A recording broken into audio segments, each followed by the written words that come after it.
Good morning and Assalamu alaikum. How are you all? I am grade 4 science teacher, and today we studied about the variety of plant parts.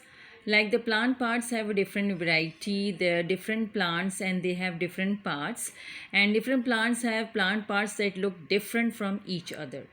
The plant part of like leaf of one flower or one plant is different from the leaf of another plant.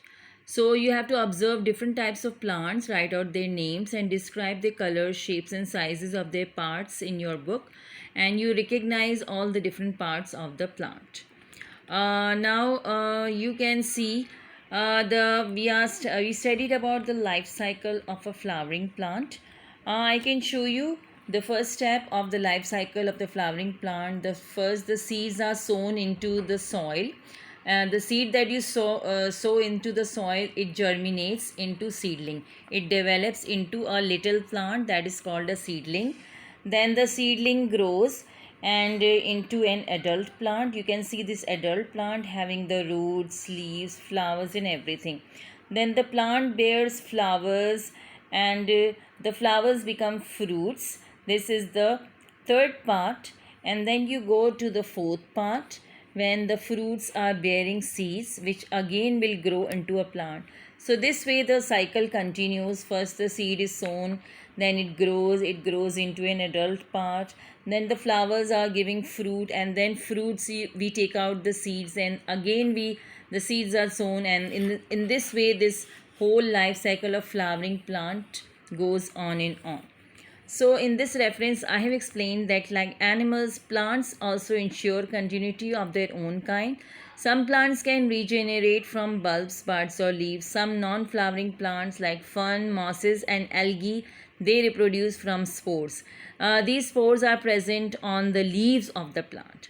Now most flowering plants reproduce mainly from seeds that germinates and grows into an adult plant.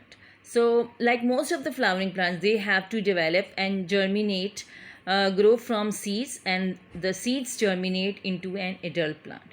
Once the plant develops roots and leaves, it can make its own food, and it has to no longer depend on seed for its energy.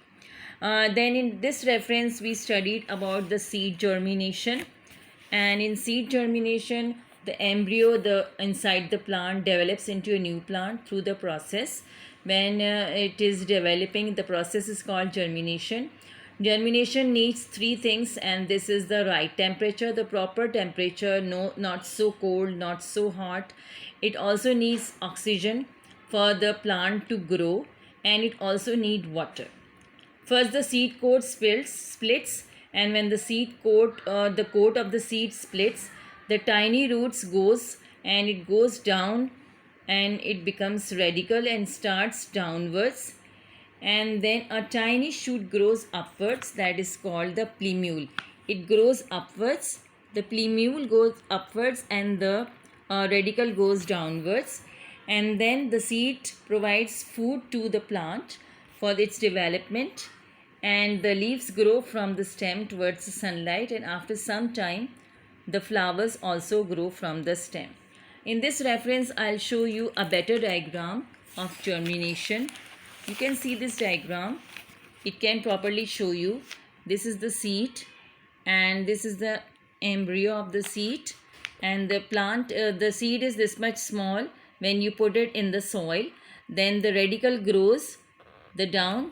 Then after some time the radical grows, then the shoot grows upwards. You can see the shoot is growing upwards, then it becomes a little plant, and finally it grows into a large plant. Now your homework is to draw this life cycle of the flowering plant, and these steps that are written here, you will write it in your 4-line page also, in this diagram also, and you will also draw the diagram of germination from here that I have shared in the WhatsApp group.